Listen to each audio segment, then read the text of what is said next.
Hi and welcome to the session today. My name is Abhyuday Agarwal. My session today is going to focus on how you can extract the best from your internship in this winter. So I want to have some quick round of preliminary confirmations. Is everybody here a law student? So say yes or no, and you can use the chat box. Next thing is write down where you've got internships, or if you've not got an internship in the next semester, say I have not got an internship in the next semester. Anybody who is not a law student but is here in this session wants to understand something, you're most welcome, but let me know that you're not a law student, okay? Or if you're a lawyer and not a law student, you've graduated, let me know. People who are logging in from mobile phones, do mention your name. There are people from Note 9, iPhone, Oppo F11. So it'll be good if you specify your name also. Shubham, you are not doing any internship. Okay. Great. So I want to set a basic context for this session, that what are we going to use this for? Are we going to use it? So one is to get the best value from this internship. But for somebody like Shubham, you said you're not doing any internship. Okay. Now, how do you want to use this session?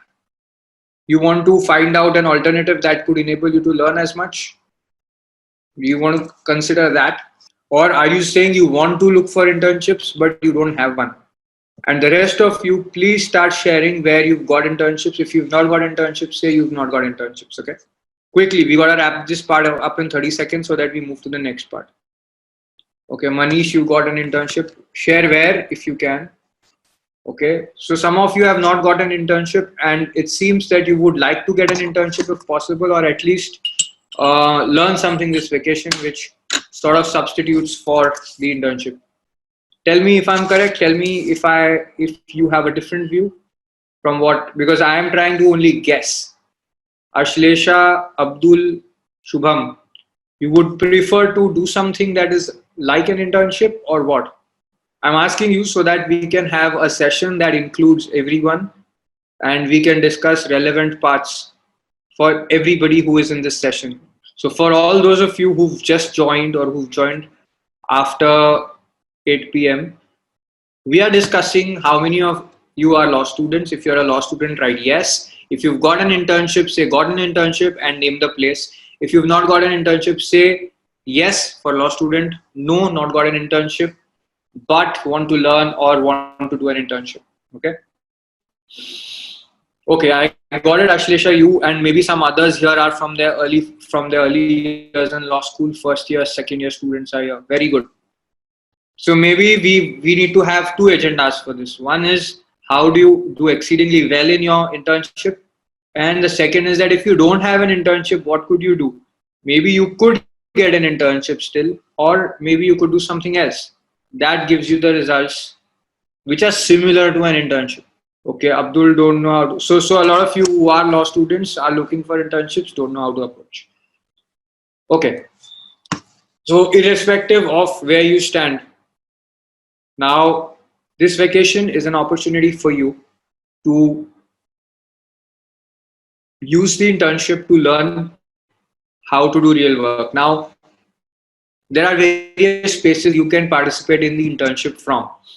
For a lot of you, this is going to be an early internship. Okay, so I'm going to focus on how to take this internship, and then we will look at those people who want to intern and want to have the learnings from an internship but haven't got an internship. There is still time to get an internship, firstly, if you want to intern. And even if you don't get like a big law firm internship or an internship at a prestigious place, it doesn't matter. All you need to do is get real exposure. So make sure you just step out of your house, out of the comfort of your home, and look out for such experiences. You can do this for an internship. You will still get internships. You can meet a trial lawyer. You can go to a court or a tribunal. Say you're fascinated by NCLT or you're fascinated by competition commission, and you can just go there, watch the hearings for a couple of days, and approach a senior and talk to him and say what you do and what you want to learn, and then ask him if you can intern with him. Okay, this is a shortcut. This is not something to be used every time, but right now, if you do not have an internship, you want to try out some unconventional things, I think this is the best time to try this out. Why? Because there are certain times in life where you cannot wait for everything to work out the ideal way, and you have to take some strong decisions, some risky actions. And this is a very simple risk because you get used to sort of taking some unreasonable actions this way. The other thing to do if you do not have an internship is definitely look up the list of startups and incubators in your city. We've sent earlier a mail saying MSME department and MSME startups. You can just search in every district. And India has done this. The Department of SMEs has done this research and collated the different kinds of SMEs which are registered, okay, or which exist in every district. You can find the list there, or you can find out startups which may or may not be registered with SME department or with any SME sort of office, and you can find those out also. Approach them and say, I'm a law student and I want to intern and understand what kind of work happens in startups, and they will be more than happy to have you as long as you're willing to do an unpaid internship to start with. Okay, so for those of you who do not have an internship, this is the first tip. Go to any forum or go to any startup and ask for an internship. You will have to reach out, pick up the phone, dial numbers if you want to approach a startup, or go to a co-working space, physically meet the people. What's a co-working space? Something like an Innovate, okay, or a T Labs, which is a Times group incubator, or you could go to a startup Saturday event. You could go to an e-cell in an IIT. I'm giving you examples of where you will find startup entrepreneurs.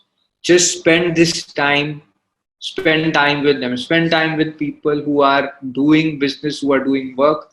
And how will this be useful to you? This will enable you to understand where they get stuck with law.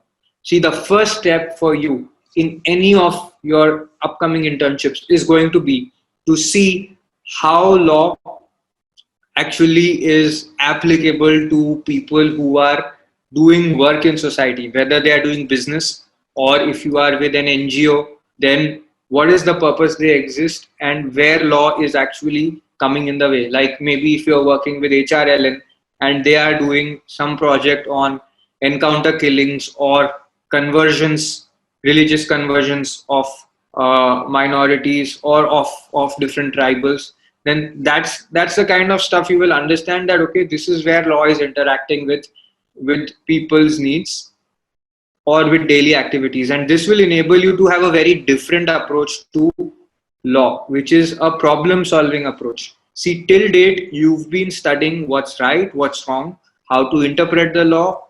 Okay, now you are going to look at it in a different way. Now you are going to flip the situation and look at it from what is the issue the person or the client, it's going to be your client in the future, but what's the problem, what is the problem that is faced by industry, companies, different kinds of social sector, civil society players with law. And then you're going to see how law applies. So you're going to put your knowledge of law first at the background and see from the experience, from the perspective of the place you're working at. If you are working with a lawyer or in a law firm, remember that you should not be alone dealing with the problem that the lawyer is dealing with. Okay, the lawyer may deal with problems that are specific. Like lawyer may deal with a problem that okay, finding a court clerk is difficult, finding a junior is difficult, or he may deal with an issue that I need to get the updated judgments which I'm not getting right now on this. Now that's a lawyer's problem. But when he's serving a client, sometimes a lawyer will give you propositions to research. He will say, okay, find out whether this action is constitutional or not. Find out whether this police action can be challenged in a writ. Now this becomes the lawyer's version of the problem. Okay, your senior's version of the problem. It's a version, it's not the real problem that the client has faced. So use this opportunity to translate the lawyer's version into the client's version. What will the client's version look like? The client's version will look like this, that the police arrested me or my relative who was doing this. What can we do? Okay, that's where the lawyer got in and applied his mind. Now, why am I asking you to do this? Okay, so the number one thing I observe whenever I look at CVs from young law students is that their work has been piecemeal work. Piecemeal work work means they've got idea of a very narrow set of things, and they do not know which are the skills they've acquired while pursuing a particular internship.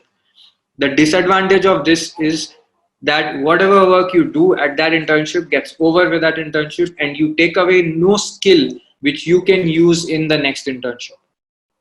Now, this first internship or this winter internship is going to be the opportunity for you to turn this around, and you start looking at every task from a skill oriented perspective. If I'm doing this task for the lawyer, what is the real skill I'm getting? So when you're looking at can police arrest this guy who's done X, you are going to look at the fact that what are the problems clients face and which is a service I can repeatably render. Okay. Maybe in a particular area, people are being arrested for something again and again and again. Maybe directors are being arrested frequently for violation of food laws. I'm giving you an example. And maybe the most important thing is to get bail in connection with FSSAI related legislations, or to get directors' names struck off from complaints filed under FSSAI, criminal complaints before magistrates. I'm giving you a hypothetical example. Okay, FSSAI is a food related law. People who are in the restaurant business or in food industry need to know about it. And these are regulatory laws. They make directors liable for violations. Now, it could be the case that directors either need bail or they need to be getting their names removed from the complaint. Now, when the work comes down to you from your senior, it may look like this: that what is the grounds on which an accused name can be removed from a complaint in a complaint case. Those of you who've studied IPC or CRPC will be able to understand some of the terms I'm using. But if you are not able to follow the terms, it doesn't matter. Follow the flow. So this version is a law version that you have to understand the law. But the part of the situation where it's arising from is that the police is arresting people who have violated regulatory statutes, and they want solutions. What are the solutions possible? Two solutions that have been identified are getting bail and removing the director's name from the complaint itself. Maybe there's a third.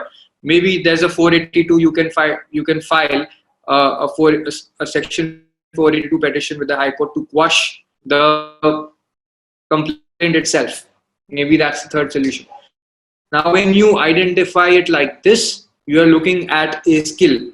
So after your internship gets over, if you get an independent person or client or a wealthy guy who's a director and who's facing this problem, you can offer this service.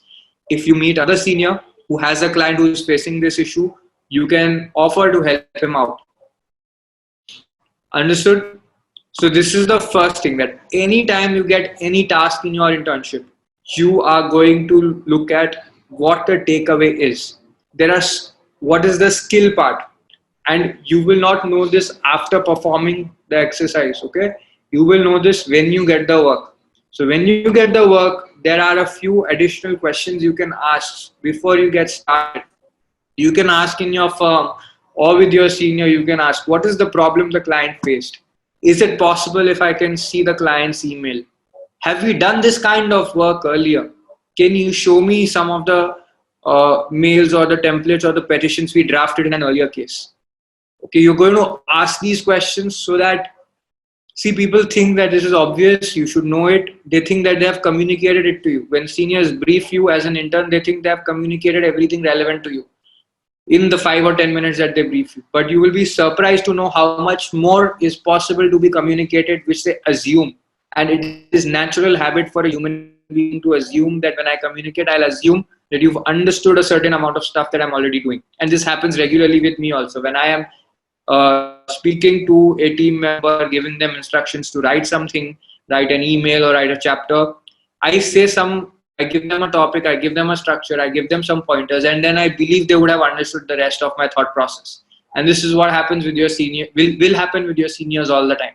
So what you need to do is that to be able to follow their thought process, you should get access to as much of the briefing as you can. Maybe sometimes they'll allow you to visit a client meeting. Definitely request that, sir, can I go for the next client meeting with you? Also get access to all the materials that they had before they got the matter. So can I see the client's mail? Can I see the file? When is this note due? Can I prepare a draft before? Okay. You will ask what was the problem the client was facing. Are there others who face this problem? Is this a typical problem in this industry sector?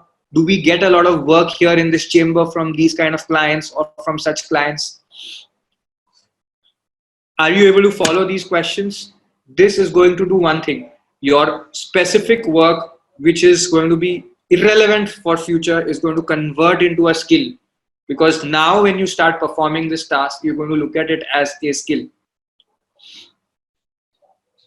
The benefit of this is it will be useful for other seniors you work with. It will be useful for a future job. It will be useful for a future assignment which you perform independently. And while your boss or your senior may need you to only search on one aspect of the problem, you would have got the grip of the whole problem, which is what you need to learn. Okay. And I had not understood that this is how lawyers need to go about doing things until an internship in the end of my third year or fourth year when I was interning at AZB, and they used to have this whole knowledge management meetings where they used to happen every Saturday. It used to be hands-on. Everybody in the firm, all the associates, all the team members would sit, and there would be a satellite connection from all the offices. Everybody had to sit. All the partners would also sit. So whenever there was a latest amendment, they would discuss how it will affect their practice with clients. This was the most important part. They used to say, how does it affect a deal? How does it affect our contract? And that's where subconsciously I picked up this habit from. Now I want you to share this with you so that in your first year onwards, you start looking at things like this. Okay, can we pause for about 2 minutes so that you can share your takeaways from this part? One is on this, how to convert your task into a skill. What did you learn here? The second part is for those of you who have not got an internship, was there any takeaway for you so far? I'm going to wait for you to write responses on chat and let me know. So takeaways, I'm watermarking different parts, okay? Because every part, once we complete, we discuss takeaways, then we move on to the next part. So that will help you in retaining also the conversation. Aarti, you asked me what is a forum. I meant regulatory forum, regulatory authority, tribunal. Like let's say you are fascinated by banking law. Maybe you could visit a debt recovery tribunal and sit there. Or if you are fascinated by competition law, go to the competition commission or sit in the NCLT bench, which is hearing competition. Sit in the NCLAT bench, which is hearing competition appeals. It was earlier with Compat, which is shifted to NCLAT. Okay. When I wanted to learn some practical aspects of labor laws and labor related litigation specifically, I directly visited a labor commissioner's office and sat there just to observe the proceedings. I spoke to a few litigants, I spoke to a few lawyers, okay, and I even spoke to the authorities to learn about how they perform their work. It was incredibly useful, and in 4 days I knew way more than I had learned in my second or third year internships in a trial court. But I am not saying just observe passively. When I went there to understand this, I was speaking to different segments of the litigants there. Okay, and I had my bare act ready to identify what is the kind of proceeding that's happening. In my head, a whole movie was going on about how a labor claim is going to work out. Okay, and that's when I started learning these things. Okay, now I'm going to take a minute to read your takeaways. Aarti, one takeaway is to ask all questions as much as possible to get the proper information from the senior. Yes, and make this as primary as possible, as much as close to the original source, which is the client's email, the client's call, the client's conversation, and see if you can listen in into a conversation, into a con call, or attend a client meeting and observe. Understand the whole problem and not limit yourself to the specific task assigned to you. iPhone, yes, perfect. You must not limit yourself to the specific task.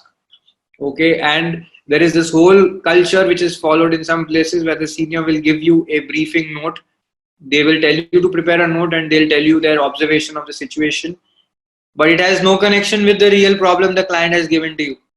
So make sure you get access to the real client problem, or ask them, so what has happened with our client? Who is our client? Who are we acting for?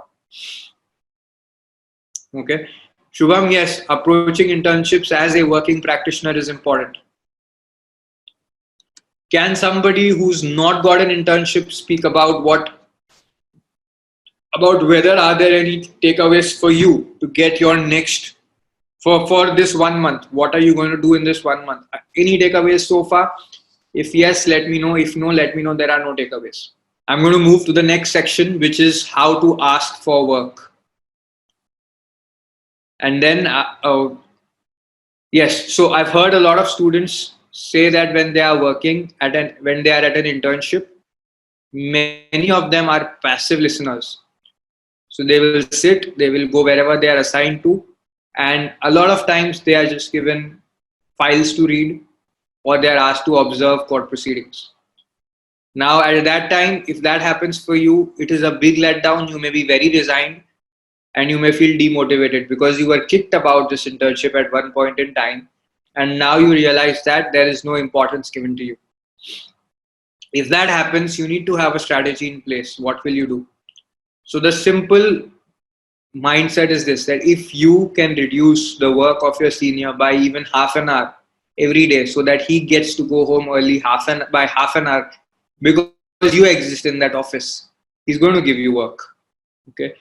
The reason he doesn't give you work, the reason he or she doesn't give you work is because giving you work increases the time spent by him or her to get the work done, because there is a delegation component. It takes time to plan the work and delegate it. It takes time to brief and train the intern, and then the intern has to be given time. Interns are going to take much longer than associates to do that work, and then it's going to take the associate way more some more time to correct your work, and then he'll have to give you for feedback.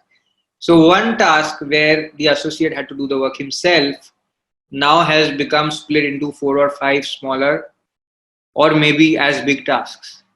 So 5 more tasks that increases complexity, number of tasks and amount of time. A senior will do this if you are promising some kind of results or productivity. So you've got to get that good that if somebody gives you work, you produce results that enable them to reduce their time spent on it.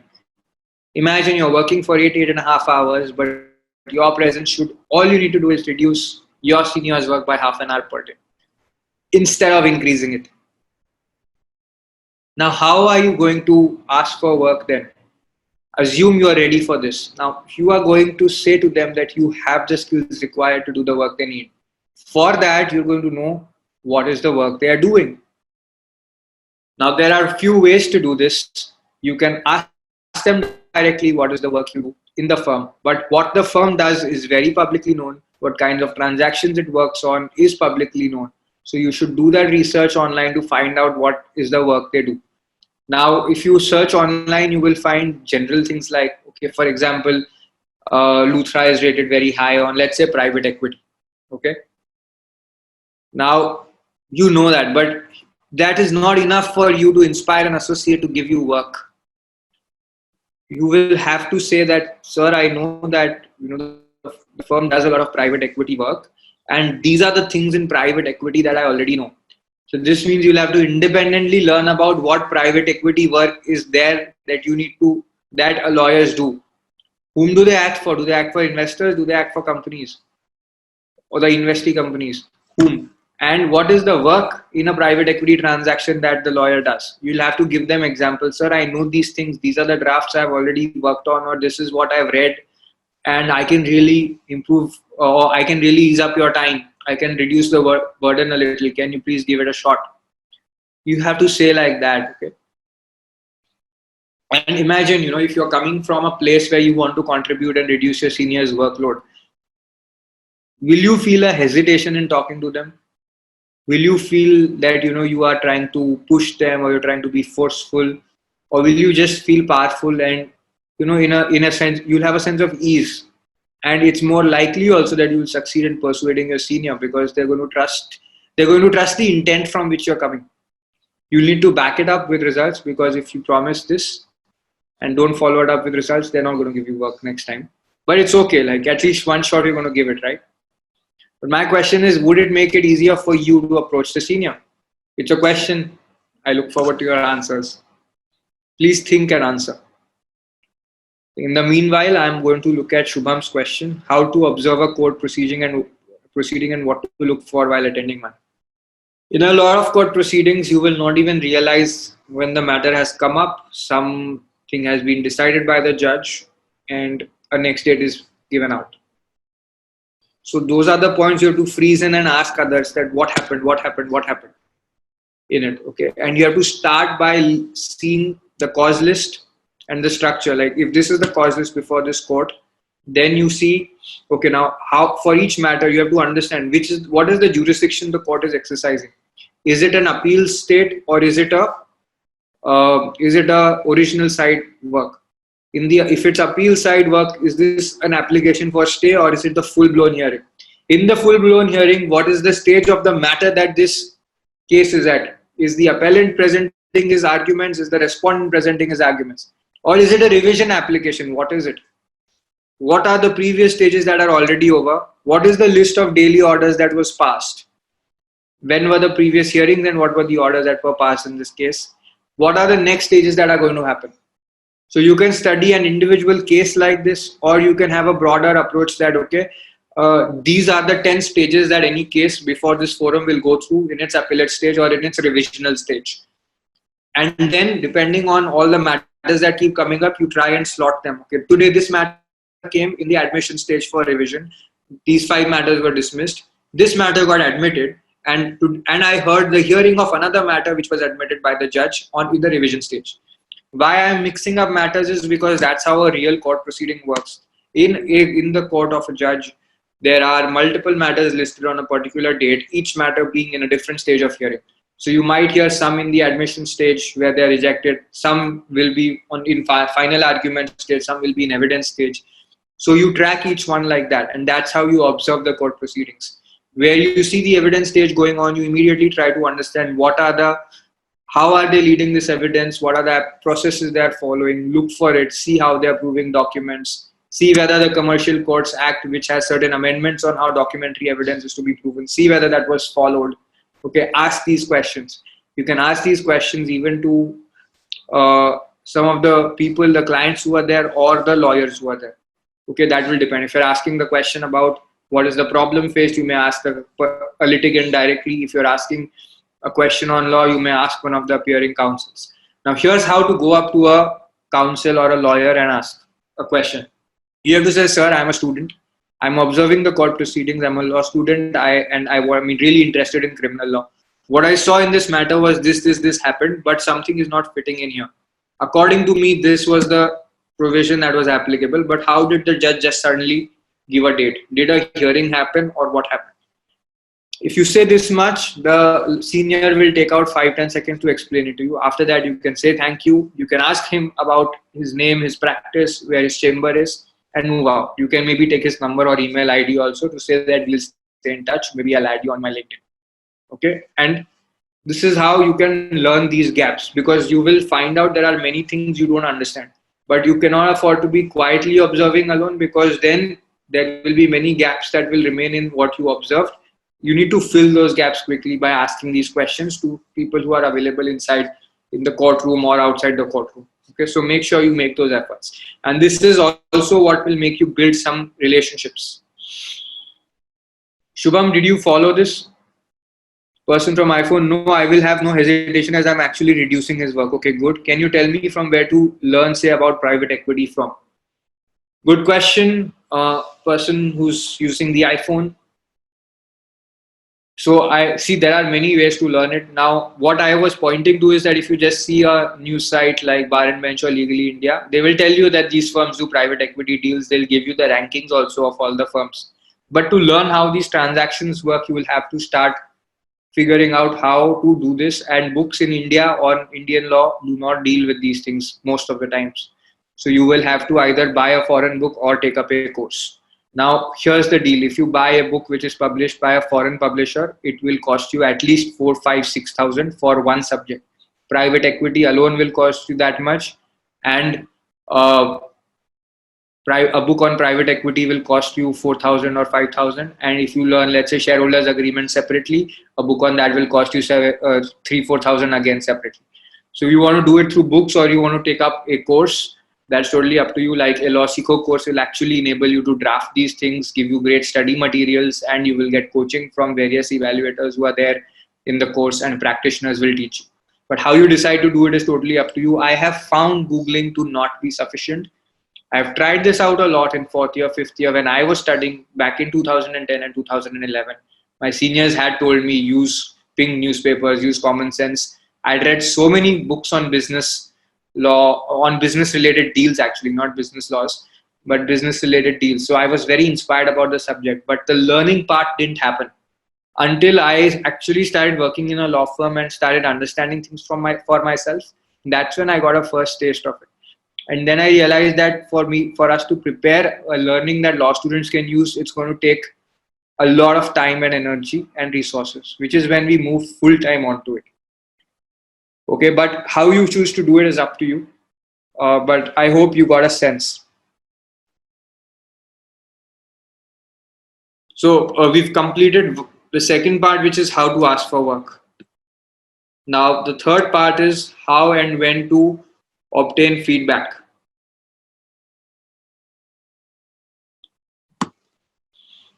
A lot of us don't push the internship in the direction that we wanted to go.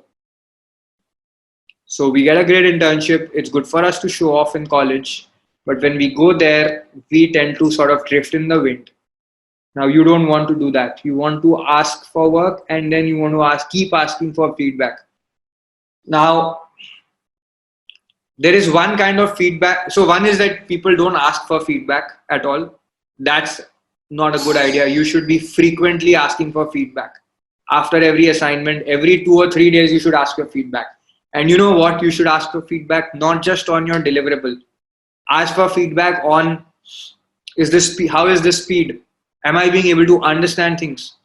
Are you being able to see the quality of work? Am I getting the matter deeply enough?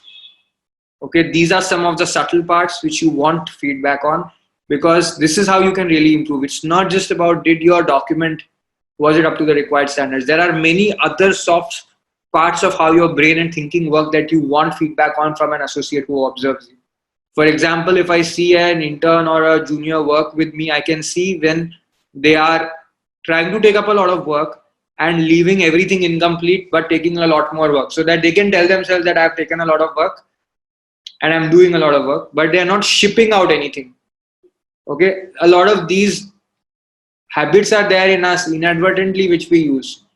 And you want feedback on these, in addition to the feedback on the real work that you given out. So ask for this kind of feedback, then ask for feedback on the work that you've done.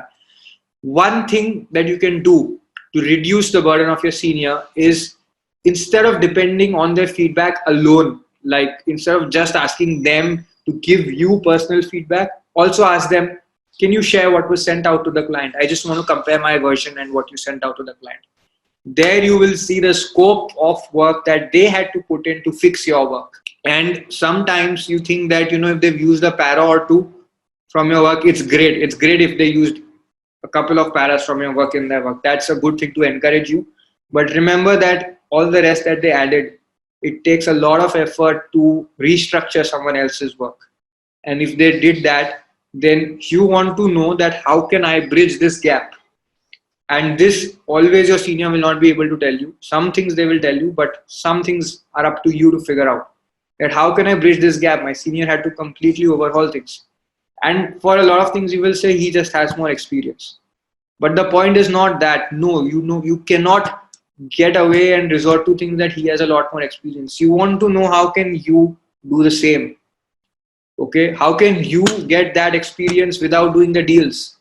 Can you see the past 5 contracts that were executed and then do the same kind of work without having that experience? Okay, so you want to build those approaches and methods for yourself. And on that, your senior may not be the best person to even guide you. Okay, they'll give you some feedback, ask for it, take it, but identify these on your own at the same time. This is what you owe to yourself as a responsibility. Another point about asking for work is that you should be asking your immediate senior, you should be asking, and if you can in that organization, ask others also. Ask the person senior to your senior. Ask the senior associate, ask the partner, and ask your senior that, okay, can I do some work for the senior associate? Can you introduce me to him? Can you introduce me to the partner? Can I attend a con call with the partner? I want to see what con calls are like. Can I visit? Can I go to a client negotiation with you, please? I'll keep quiet, but I want to observe. Okay. And when you go for such negotiations, make sure you don't make it a tour or a picnic. You need to be well prepared for it. So you should have all the documents that went out, see the last email that went out, see the whole email trail, identify who are the parties, what is the transaction being contemplated, which person is representing which party in the negotiation, who is the lawyer for each party, who is the client, who's the person who's representing the other parties, individual. What are their views? It would have all been on email. So see the whole email trail, see the last email that was there. Okay, then you will know which point things are at. What can be the other sources for gaining practical knowledge for interning in a law firm? I have an internship this Jan itself. What can I do to prepare myself? Whom can I ask for help? These are so many questions. Okay, hang on, I will just do this. So could you follow until here about how to ask for work and how to ask other people to give you work and how to ask for feedback? Okay, these are the points we discussed so far. Other sources of gaining practical knowledge. A law firm is a treasure trove of information. What you need to do is, when people are free and having a chat, talk to them. People take smoke breaks, people take lunch breaks, be a part of their conversations. You need to do this in a way that you're not a pylon, and you should not be imposing yourself, and you should not be boring them. So if you are genuinely funny, a lot of lawyers miss the law school life and they want to know about what things are in law school about. So if you can entertain them, they will love to have you in their company, and they will share things about law firms also, like how to do the work, how to succeed in your career as well. So make sure you don't sort of alienate your law school life from what you need from them, because when you're hanging out with them, it's not going to be a one-way interaction. There is going to be something you provide also to the conversation. You can provide energy and stories from your law school life. Okay, and that can work in a big way. And another thing to do is that in many conversations you can just observe quietly. A lot of times seniors are talking and they're having a very intense conversation, so you can just observe that and go back and then look at your documents, look at the law, statutes, regulations or contracts, and then come back to one of the seniors and say, okay, you were saying this in that conversation, I looked up the law and this is what I think should be the case. Am I missing something out here? So you can ask them questions like that. So you should know when to keep quiet. You will know that when people are talking and they don't want to be entertained, you can just be a quiet observer. At other times when you're asking them questions, you will know that they will also want you to tell them something that is that is refreshing for them. Aarti, you asking me, did you mean do one thing properly even if you have a lot of work given to you? I am saying that do everything properly but complete work. If you don't take 5 tasks when you have 3 tasks already on your plate without completing any of them. Complete those 3, take 2 more. But don't move 3 to 80% and then take 2 more, and then move everything to 85% and then take 2 more tasks. That's a disaster. Many people fall into that trap. iPhone, Soumya, that is, other sources of gaining practical knowledge is asking and talking to these associates. Some of them will share documents with you, and it's not that this is anything illegal or it's not improper. You will have intern IDs in the law firm, so they will share the material with that intern ID. You can read it. Okay, so that is one thing, and this is extremely useful if you are desirous of learning about different practice areas. And in that case, you should do some work with the associate practicing in that area also. Okay, so then you can read the documents from another practice area and work for an associate in another practice area. Then if you have an internship in this January itself, what can you do to prepare yourself and whom can you ask for help? What you can do to prepare yourself is identify the kind of things that firm or that lawyer does. If it's a litigator, then go and find out the last 3 months major reported orders of the litigator. You will come to know what are the matters they are working on. You can, if you search on the district courts and the high courts website, you will also find out matters that are not finally decided, matters in which hearings are going on. You can even get a list of those. But if you look at Indian Kanun, you will find out the matters which have been decided or where there are conclusive orders being passed, and that will help you in knowing what kind of work that lawyer does. And you can then prepare for that kind of law. How will you do it? See, reading statute is one thing. The other is identifying that what kind of client interest they represent. For example, if you see banking related litigation, if you see any case, you will see that one side is the bank side and another side is the borrower side. So when you see a lawyer's name being represented in 5 cases, what you will see is you should spot this. Did he act for the borrower or the borrower's guarantor, or did he act for the bank? Okay, that you will identify. Then you will know, acha, this lawyer always acts for the bank side. Okay, then accordingly you can prepare that how does, for example, a bank enforce a loan agreement, and where are the legal trouble, which are the legal troubles they run into. Now, this is the question, but you will have the answer in the form of various case laws that are already argued by that litigator in which the orders are passed. And those case laws will cite other landmark judgments which they are relying on. You can go through that and identify the law on the binding propositions. If you go to an internship with that much preparation, every senior will literally be floored by how much you know, and they will count on you. How to build now next. So following so far, how and when to obtain feedback, we discussed this. I want to ask you for your takeaways from this part now about how to ask for work and how to obtain feedback. Any takeaways for all of you? Okay, thanks, Soumya. Please share your takeaways. It will really benefit me. I will know what you are being able to understand, and then I can accordingly shape the remainder of the conversation. The next part of the conversation is going to be on how to build your connections and how to align your internship with your subsequent career goals. Everyone do share your takeaways from this part. Next, how to build connections and how to align with your subsequent career goals. Every piece of assignment that you perform, make sure that you are in touch with the senior on what happened on it.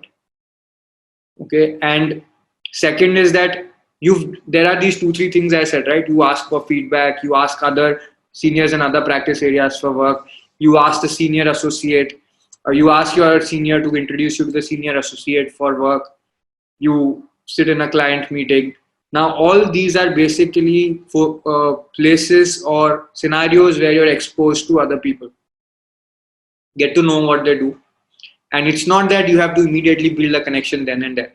In the law firm or in the senior's office, there are going to be some people who are going to have more interaction with you, and you can stay with that, know and learn about the other people and what their interests are.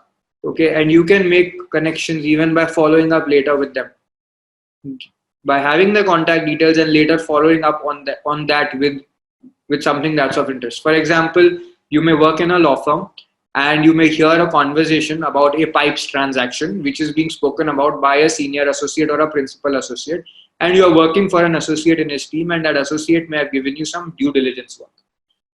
And you later, after the internship is over, you do some research, maybe in a LawSikho course, on a pipes transaction, and you publish an article. Then you share that article with that senior associate and the principal associate, reminding them that I've interned with your firm under this person who was your junior then. And after I completed the internship, I did more research on these transactions, and this is what I've written about. It'll be great to have your feedback. Okay, that's what furthers the connection.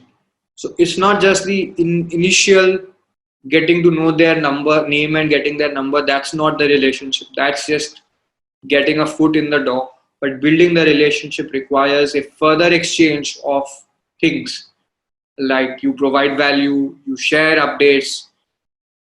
Okay, and every time you write something new, keep sharing with the people you thought were connected to you, whom you worked for.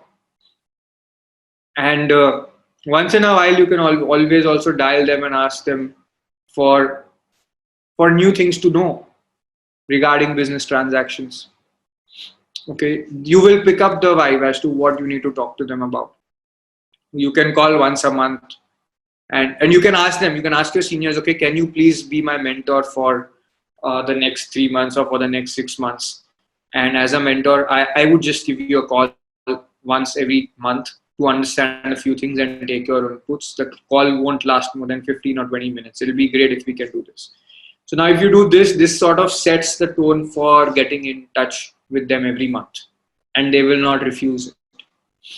And make their job easy. So tell them why you will call them for what, and tell them, like, they want to know, right, how much time this will take, what will it entail.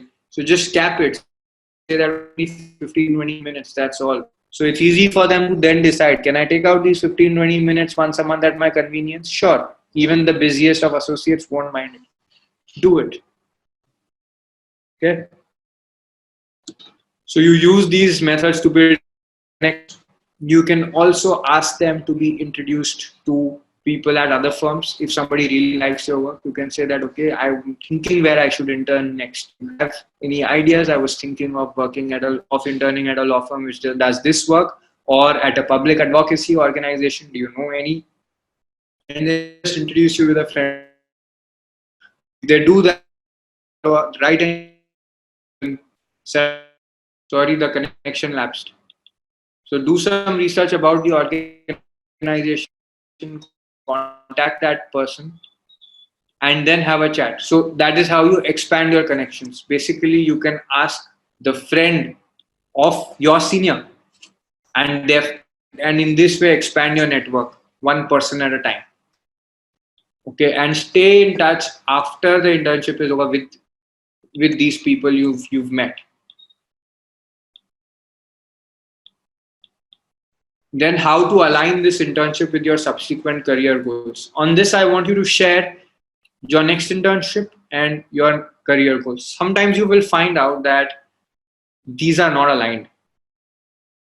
Like, I know a lot of people who want to work in a company or in a law firm, but they've got an NGO internship, or they've got an internship with the Legal Services Authority.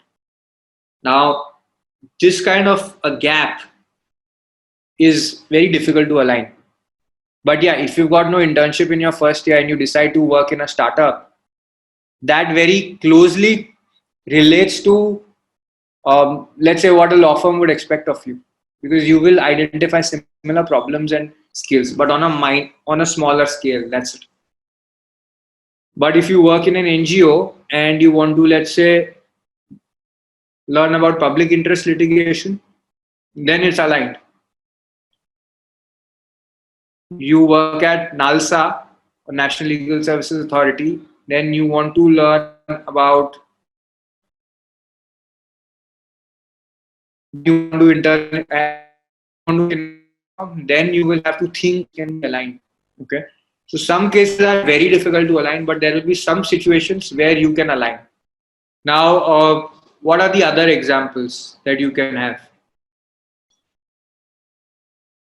So if you are using the tasks to identify the skills, then from the skill you can actually relate it to your bigger career goals. And also, a lot of you want to try out multiple career options before you narrow down on what you want to do. In that case, I would suggest that you are realistic, and you, after every week in your internship, you start thinking of how you can proceed forward to focus in one area. What happens is that when you are not focusing on one area and you're looking at multiple areas, it works as a hidden excuse in your mind to not go deep. Okay.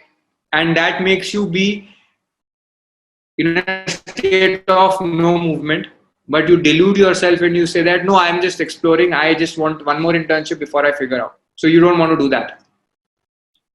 So try to narrow down at every week, review what is happening, and by the end of the month, try to think how can my career preferences further. If you're opening them up, no problem, but you'll have to work that much more. It is not a way to work that much less. So if you open up one more career choice for yourself after the vacation, remember that the work has to be at least double.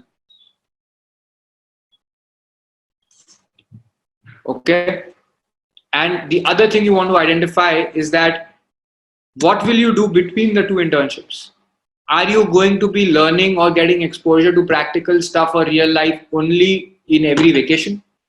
Or are you going to make use of the time that you have in law school also to to acquire this learning.